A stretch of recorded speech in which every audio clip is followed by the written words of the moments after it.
Hi, Good morning. good morning.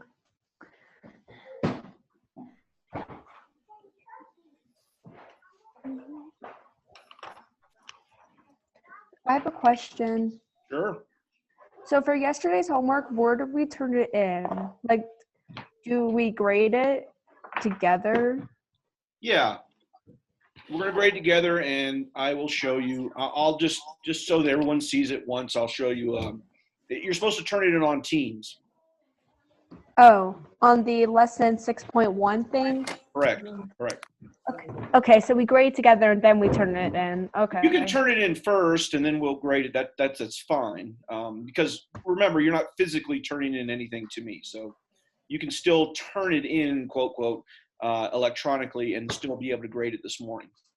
Okay. Thank you. Yep.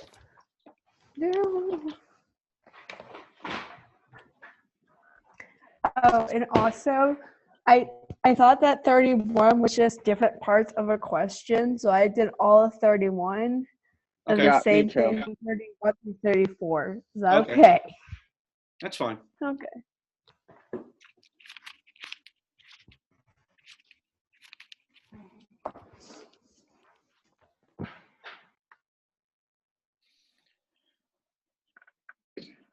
All right, here we go. Just because it was requested, I will show you what this looks like. Let's see, how can I do this? I think this will work. So I'm going to share you what it looks like for me. This is my Microsoft Teams. Mr. Calanella enrolled me into his class. I'm the worst student because I haven't turned in anything, but this is what it'll look like for any assignment. So if you go to any one of my pages, it looks the same. Up here, you click on assignments. Obviously, since you guys have been doing your homework, some of you already know this. Boy, I've got a whole lot of past due things, but let's say there was this quiz here that I want to turn in. When you click on it right here, right at the bottom, you'll see the add work. So if I click on that right there, it allows me to attach something. So I'm going to be a very mean teacher, and I'm going to attach a picture of a horse's butt to that assignment. So there you go, Mr. Calanelli. You got a picture of a horse's butt. All right. Do not do that. Don't be. And then once that's done, once you've attached that, I will delete it because I will be a good a person. And then you click this button, turn in. Okay. And that's how you turn in assignments. All right. So let's do the actual math. One quick note before we go over the homework right here. Quick note is that a few of you have not taken your test.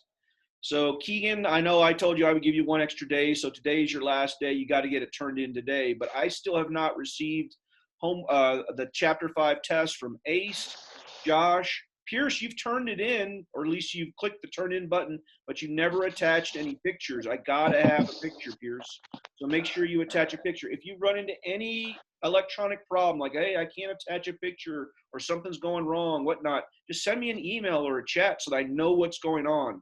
If you send me nothing, which the following people, Keegan, Ace, Josh, Pierce, Alexis, all four of you, all five of you have not turned in your test. By the end of today, let's say 8 p.m. tonight, if I have not received a test, I'm putting a 0 in the grade book for your test. Make sure you get me your test. Everybody else, I've gotten your tests. They're all graded. You can check if Power School for your grades. For the overall, as a class, we did very well. I had a number of perfect papers. So good job on your test. All right, on to homework, 6.1. Any specific questions on 6.1 before we grade? Okay, didn't think so. That was a pretty easy one. So I'm going to call these out quickly. I don't know if you heard the question I was initially asked. Hey, should I turn the homework in first or should I wait till we grade? You can turn the homework in. It's fine. And then you can grade it on the next day. I'll leave that up to you. All right, so here we go. 1 through 8 all. Number 1 is 3/10. Number 2 is 7/12. Number 3 is 5/8. Number 4 is 7/8. Number 5 is 2/4. If you reduce that to 1/2, I'll accept that as well too. We haven't talked about reducing yet. We will today. That's today's class. Number 6 is 3/8. Number 7 is 5/8. And number 8 is 4/6 or 2/3. Number 27, 9/20 would be part A, that's cars, and 11/20 would be trucks. 28, 15/27 would be the cars, and 12/27 would be the trucks. Number 29, 17/32 would be the cars, and 15/32 would be the trucks. Number 30, 9/35 would be the cars, and 26/35 would be the trucks. 31, the only answer they wanted was 10/45. If you reduce that to 2/9, that's fine as well too. Number 32 is 26/45. 33 is 2/45. And the last one is 7/45. And that is it. Good to go, everybody?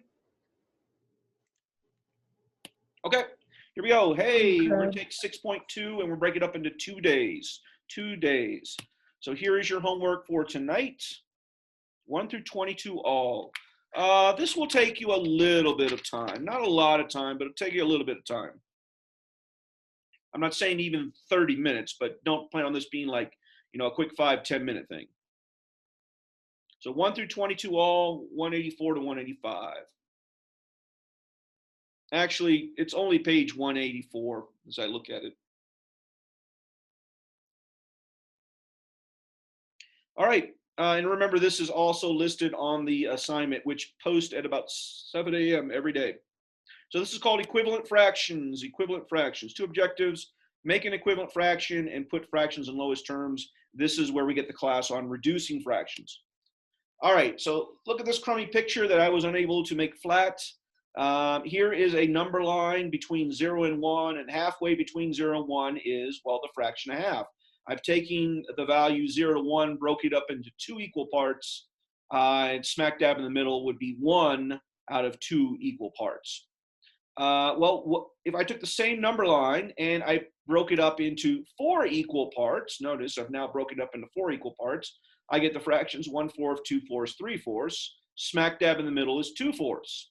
Oh, I could do this again if I break it up into 6 equal parts. Smack dab in the middle is 3/6. Break it up into 8 equal parts. Smack dab in the middle is 4/8. And the so what about this is look at the middle. Well, the middle for all 4 number lines is still literally the physical middle of the number line. Yet I now have 4 visually different fractions. 1/2, 2/4, 3/6, 4/8. They're all clearly different numbers, but they all express the same thing, that is the halfway point of between 0 and 1. So I guess our conclusion here is that all 4 of those fractions are equal because they express the same distance away from 0 or from right to left from 1. So all 4 of those fractions must be the same. Well, we have a name for that in math. When fractions have the same value but different numbers, we call those equivalent fractions, fractions that have the same values. So in your notes, first thing, equivalent fractions. These are different fractions, different meaning that the numbers are different, that represent the same value. So in other words, if you have 2 fractions, a over b and c over d, if a, b, c, and d are all different numbers, and if I can put an equal sign in between, we call them equivalent fractions. Now, it's not just any numbers, we got to pick specific numbers. So equivalent fractions are different fractions that represent the same value. Here's your one example from the previous one. 1/2, 2/4, 3/6, 4/8 are all the same fraction. Now, visually, they don't look the same. 4 doesn't look like a 1, 8 doesn't look like a 2, but 1/2 and 4/8 are literally the same fraction. So today's class will be on equivalent fractions, equivalent fractions. Everybody got it copied down? Yeah. Okay. That's interesting. And here are 4 more or different equivalent fractions. 1/2 is the same as 3/6. 1/2 is the same as 5/10. 1/2 is the same as 7/14.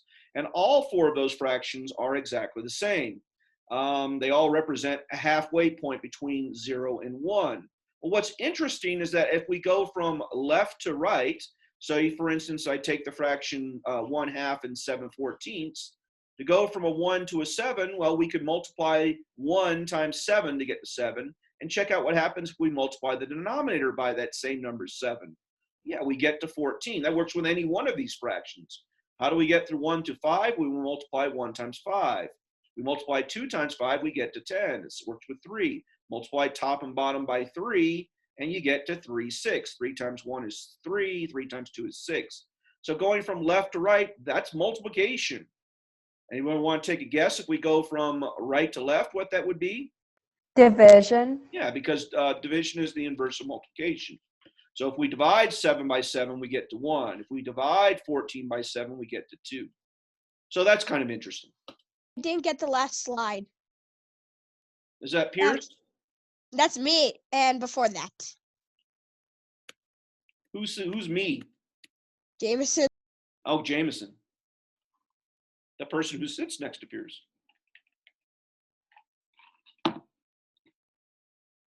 Tell me when you're good, Jameson.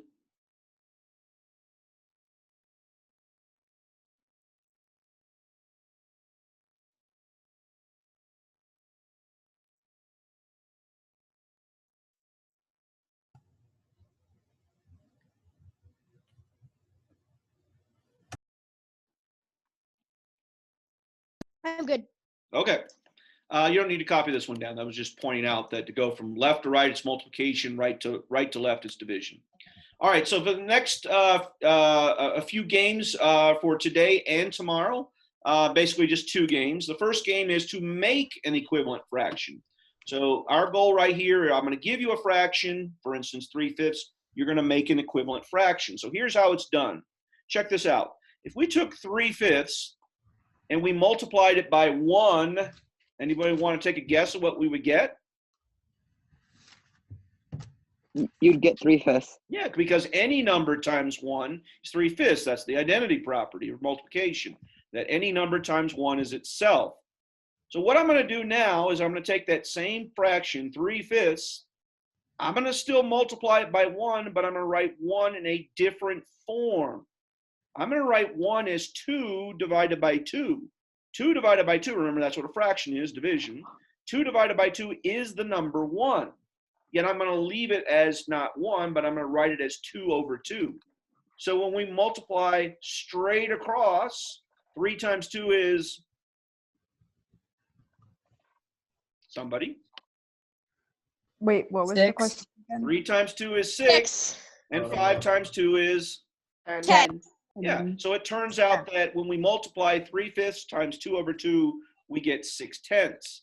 So what I'm trying to point out here is that 3/5 is 6/10. That a 6/10 is an equivalent fraction of 3/5. That's how you make equivalent fractions. You simply take a given fraction, in this case 3/5, you multiply it by any number over itself, any integer, I should say, or whole number, and then multiply straight across. Multiply numerators with numerators, denominators with denominators. So that turns into 6/10, so that's the equivalent fraction. Now, I chose 2 over 2, but I could have chosen any number over itself. I could have chosen 5 over 5, or 10 over 10, or if I was really strange, 233 over 233, and that would have made an equivalent fraction. Okay? Please don't ever make us do that. Well, the nice thing about tonight for homework, it lets you make the choice. Okay, so once again, to make an equivalent fraction of 3/5, you pick a number. Any number works. I'm going to choose 4. I write 4 as 4 over 4 because 4 divided by 4 is 1. What am I really doing? I'm multiplying that fraction times 1, just it's in a different form. We multiply straight across, numerators with numerators, denominators with denominators. 3 times 4 is 8. Oh wait, no, 4, 8, 12. Thank you. And 5 times 4 is? 20. So we get 12 20. over 20. So it turns out that 3/5 and 12/20 are equivalent fractions. Everybody see what I'm doing? Anyone lost? Usually the question is, well, why did you pick 4? Because I can, right? I can pick any number. You don't want to pick 1 because nothing would change. So you want to pick 2, 3, 4, 5, 6, whatever you like. Okay, so let's make some equivalent fractions. All right, somebody pick a number. I'll let you pick. 351. Oh, dear Lord, why did I let someone do that to me? All right, hey, 3. Thank you for choosing 3. So let's choose 3. So if I choose 3, and I multiply the top and the bottom by 3, multiplied by 3, we get the equivalent fraction what? 9/12. And that is the equivalent fraction. Now, once You mean again, 9/12. 9/12, right. You got to pick. In fact, I think I might have picked 3. Let's see what I picked.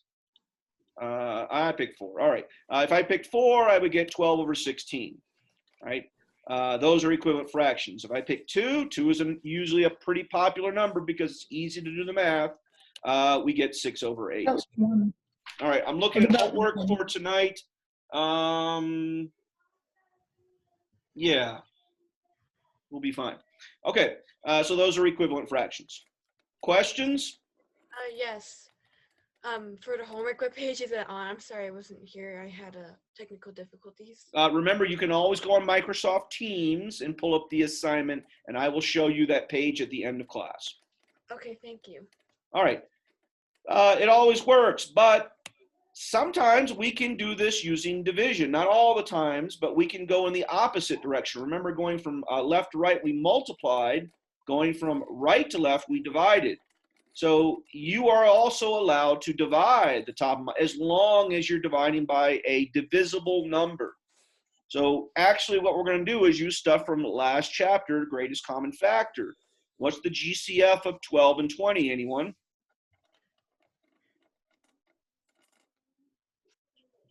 What's the GCF? 4.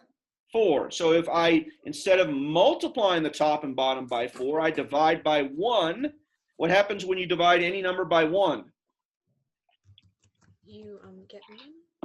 Yeah, nothing changes. We get the same number we started with, right? So instead of dividing by 1, I'm going to divide by 4/4. Well, 4 divided by 4 is 1. I'm really dividing by 4.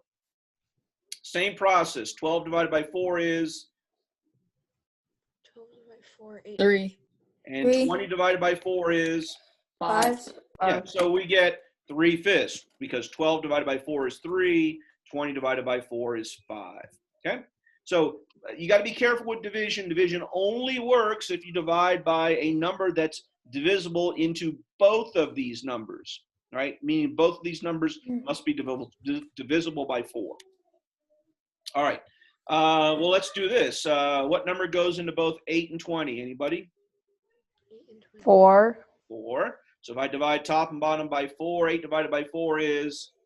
2. And 20 divided by 4 is? 5. Well, we get 2/5. Does everyone see what I'm doing here? Yeah.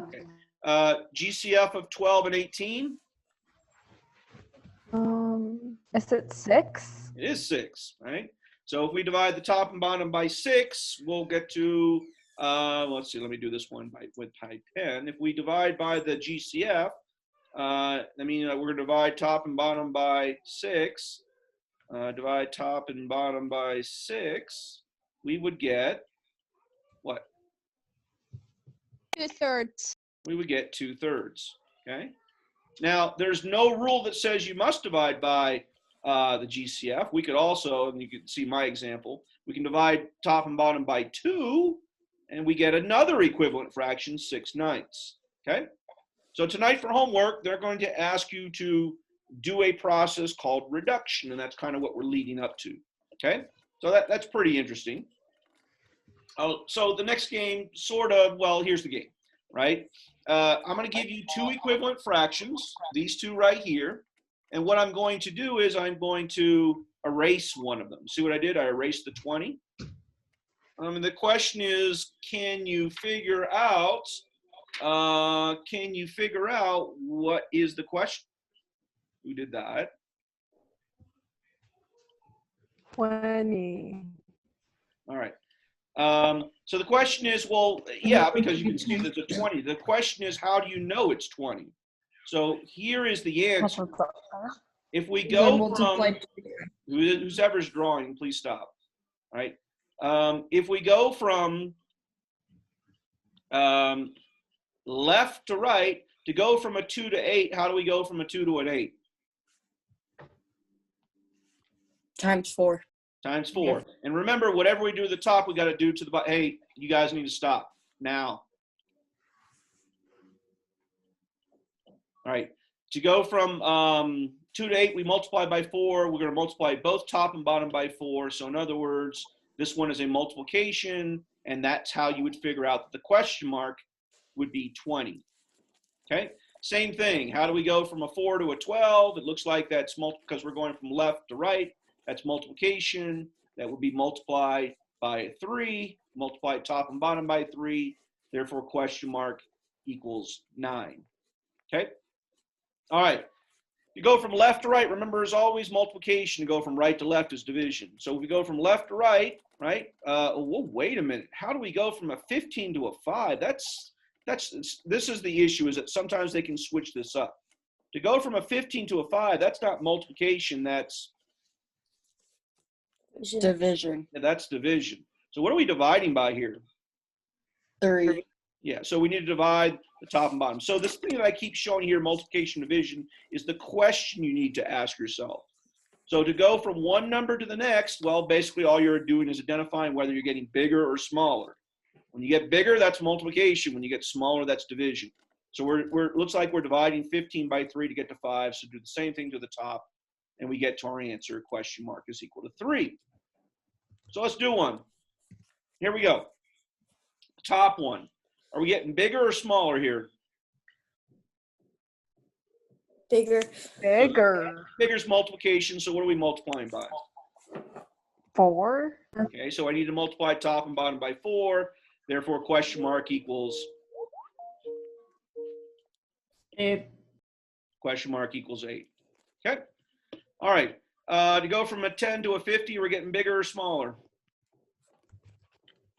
We're getting bigger. Okay. And what are we multiplying by then? A 5. Multiplying by 5. So we do top and Question bottom mark by equals 5. Therefore, question mark equals. 15. All right. Now I need anyone who's lost to speak up. Do you understand what I'm doing here? Okay. No one is speaking up, but I will just point out that the question mark doesn't seem like really math. I mean, we don't use question marks necessarily in math formulas. In math formulas, we typically use a variable. So I'm going to do the same process this time, except instead of a question mark, I'm going to put a variable. Now, your book, I'm looking at tonight's homework, 1 through 12 uses a question mark. And then when we get to around question 19 or so, then they start throwing in variables. It's the same problem, okay? 5 to 15, is that multiplication or division? Multiplication. What are we multiplying top and bottom by? No, wait, it's division. No, multiplication by 3. Yeah, we're multiplying top and bottom by 3. Can everyone see that? Or does anyone not understand that? Okay, therefore, n would equal? 3. Yeah, n would equal 3. Okay, the bottom one, let's see, how do I go from a 45 to a 9? Division. So what are we dividing by? 5. 5. Okay, so that's a division 1. 20 divided by 5, therefore n equals? 4. All right, speak up, anyone who's lost. Anyone lost? Not too bad of a game here. All right, 2 more, and we'll call it quits on this one. To go from a 5 to a 25, multiplication or division? Multiplication By? 5. So we need top and bottom by 5. Therefore, n equals? 15. Okay. When the numbers get larger, then it's a little bit more challenging. To go from a 28 to a 4, that's? Dividing by 7. You see how this is done? So top and bottom by 7. Therefore, n equals? 8. Well, at least one student in class is killing this, right? For those of you that aren't talking, make sure you're at least asking a question if you don't understand what I'm doing here. Generally speaking, when you're looking at these, you just need to look at the direction this is going. For instance, I'm going from the 28 to the 4. I'm going from 56 to the eventually to the 8. From the 5 to the 25. From the 3 to the n, but we found out that the n was equal to 15. When you get your final answer, just make sure the math looks correct. All right, last two. Let's see, I'm going from 4 to 32. That's Multiplication. by, 8.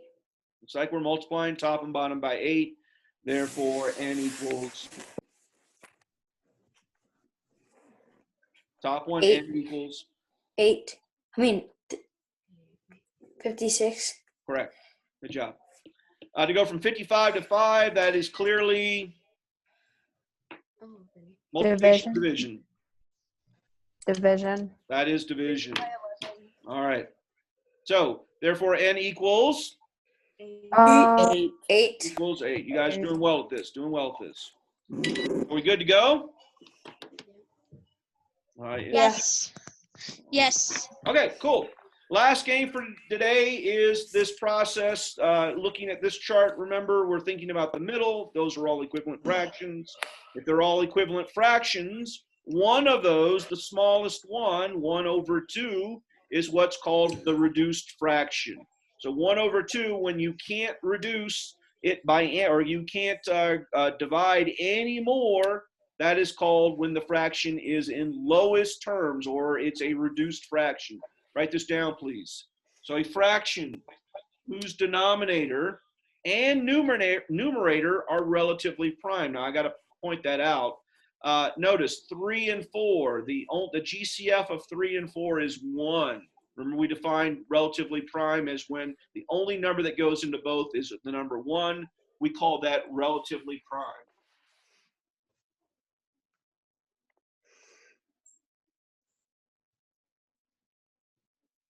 Uh, 3 and 10, the only number that goes between 3 and 10 is 1. Therefore, it's relatively prime.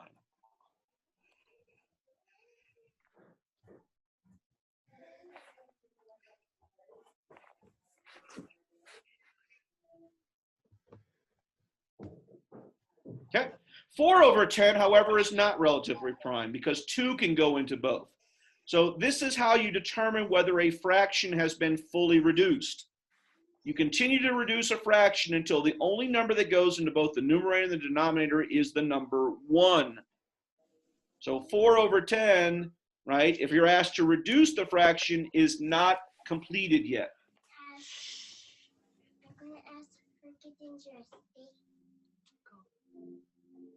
Okay.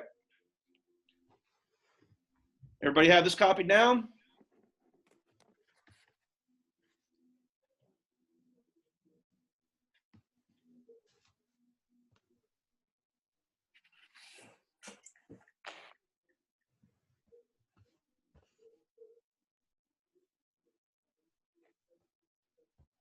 Yeah, we're good.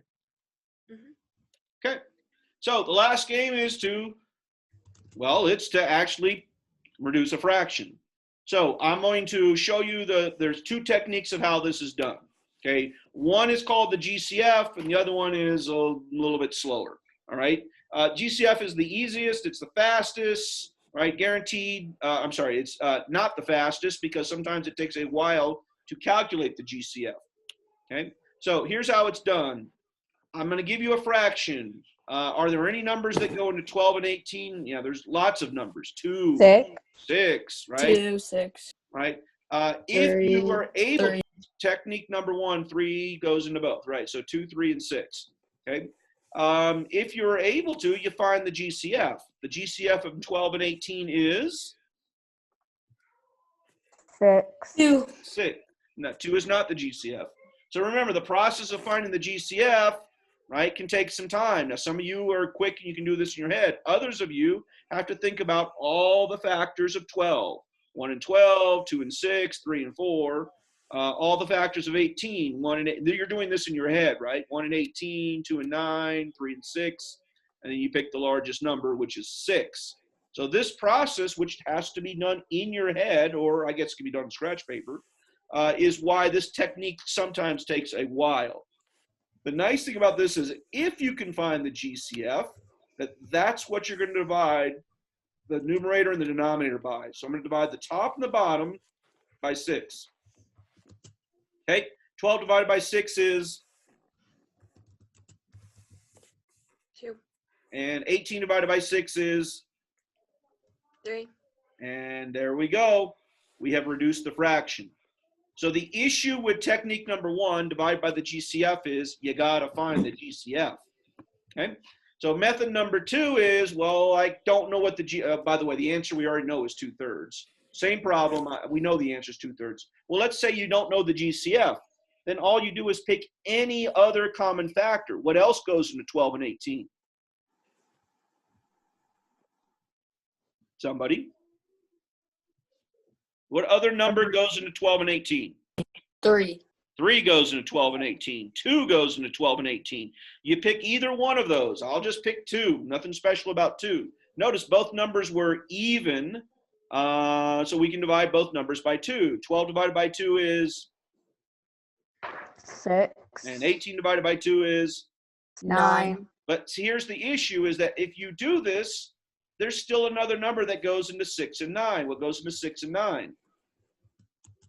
3. 3. So we would still have to divide both of those that fraction by 3, the numerator and the denominator by 3, and we would eventually get to 2/3. So technique number 2 is using any common factor takes more steps, but for many students, it's the faster technique. Because instead of thinking, well, what goes into 12 and 18, you're thinking, you're trying to find the GCF, right? Sometimes that can take some time. Technique number 2 is just pick any one of the common factors. You can usually pick a common factor pretty quickly and then just run with it. It might mean that you have multiple steps. In this case, it does. But it will mean that you can at least get started. And the smaller the numbers are, 12 and 18 reduced to 6/9, the more the chance of you coming up with another common factor goes up. Okay, so technique number 2, you just do a bunch of division. It's the easiest, it's the quickest, right? And most of the time it is the fast. And this is what, generally speaking, almost all students do. Especially when it's instead of a 12/18, it's something like 52/74. So most students will do something like, oh, I'll just divide both top and the bottom by 2 and be done with it. I might have to do the process 2 or 3 times, but at least I can get to an answer quickly. All right, so let's do one. So 12/15. All right. Anybody know the GCF of 12/15? 3/5. Not the answer. What's the GCF? 3. 3. So the GCF of that, excuse me, remember you got to be thinking about this. 1 and 12, 2 and 6, 3 and 4, 1 and 15, 3 and 5. So the GCF is 3. I'm showing you the details here. Most of you will probably do this in your head. So we're going to divide top and bottom by 3 because that's the GCF. So we divide top and bottom by 3. Somebody already did it. They said the answer was, what's the answer here? 3/5. Not 3/5. Oh, 4/5. 4/5. Correct. Okay. Now it turns out that this one only has 3 as the common factor. So even if we use technique number 2, you'd still be divided by 3. This one, however, has lots of factors, 12 and 30. Like there are lots of factors of 12 and 30. Right? 10. 10 Obviously, the GCF is, the GCF of 12 and 30 is 10, right? That one's a pretty easy one to figure out in your head. So if we divide top and bottom by 10, we get 2/3. Okay. Now, if we were to use the other technique, now 20/30, I would expect that most people would divide top and bottom by 10. But if we were to use the other technique, which is divide by any other common factor, what else goes into 12 and 30? 5. 5, 2, any of those. So if we divide the top and bottom, they're even, right? If we divide top and bottom by 2, we get somebody. 10/15. Okay. And then what goes into 10 and 15? 3. Okay, 3 doesn't go into 10, but 5 goes into both 10 and 15. If we divide top and bottom by 5, we get 2/3. and we still get to the same answer. So for many students, right, the second technique, the one I'm showing you right here, where you just do a bunch of division, is the preferred technique, but I will let you pick. Now, granted, 20 and 30, most of us could pick the GCF. When the numbers get ugly, I'm looking at numbers tonight. Some of them are ugly, some of them are not. For instance, the ugliest one I think is 54/72 is the ugliest one. So for that one, if you can't figure out the GCF immediately, just divide top and bottom by 2. They're both even numbers, and then just continue the division until you can't divide top and bottom, the numerator denominator, by any other number except for 1. So when the numbers are small, most people do GCF. When the numbers are larger, most people use the technique number 2. So here we go. Last examples. 12 and 32. What's the, either give me a common factor or a GCF. Either one's fine. 4. 4. So we're going to divide top and bottom by 4. But for those of you that couldn't figure it out, look, both numbers are even. So we could divide top and bottom by 2. Now, I would absolutely divide by 4 because that is the GCFs. But if we can't figure out the GCF, we divide the top and bottom by 2, we just got to do it one more time. What goes into 6 and 16? Somebody? So 2. 2. So just do it one more time. Now, I just want to point this out. Notice we divided by 2 twice, and 2 times 2 is 4. By the way, in red here, if you multiply the numbers together, you get to the GCF. And it always works that way. All right, 24 and 32. What goes into 24 and 32? 4. Okay, 4 goes into both. So if we can't figure that out and we divide by 2, right? What goes into 12 and 16? 2. Once again, if we divide both by 2, what goes into 6 and 8? 2. 2. Because even though the first guess was 4, goes into both 24 and 32, 4 was not the GCF. The GCF was actually 2 times 2 times 2. The actual GCF was 8. Okay? So I'm going to claim that most of you will probably kind of inevitably move towards this technique instead of dividing by the GCF. Great. If you can figure out the GCF, good on you. Right? It'll take you one step. But if you can't figure out the GCF, or you don't want to invest the time of trying to calculate the GCF, just divide by a common factor. You may have to do it multiple times. By the way, notice all of these say 2. It won't always be 2. It could be any number. But in this case, it was 2. So all I was trying to point out is that you can still get to the right answer using multiple steps. Who's confused? No one? Okay. We'll do these 2 all by yourself. Go ahead and do this without my help. Get to the put both fractions in lowest terms. In other words, reduce the fraction. And that's will end for today. I'll give you about a 20-second head start, and then I'll talk you through it.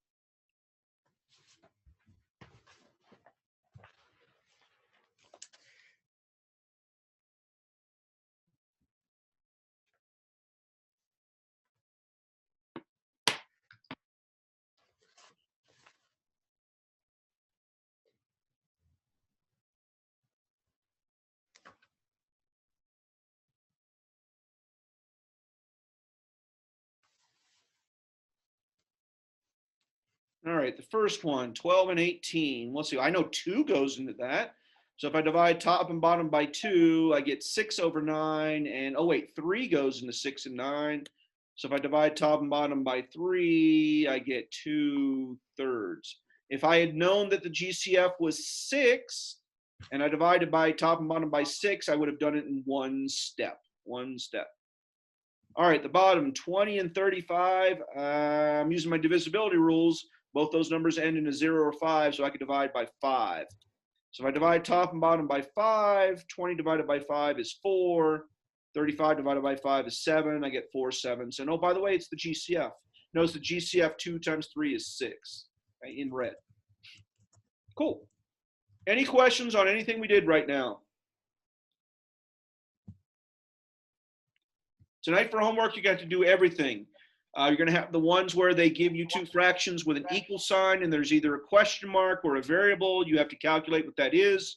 If you forget that by the time you're doing the homework, remember I'll upload the video by 4 p.m. Play the video again, and you'll see examples of us doing questions like that. Then you're going to be asked to reduce the fractions or create an equivalent fraction, the other two things that we did today.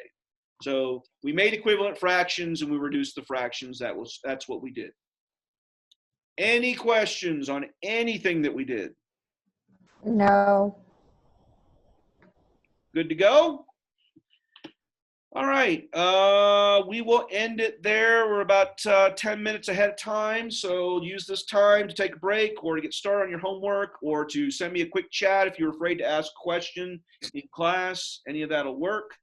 And if there are no more questions, then I will close it for today. Cool? Cool. All right, see you later. Mm.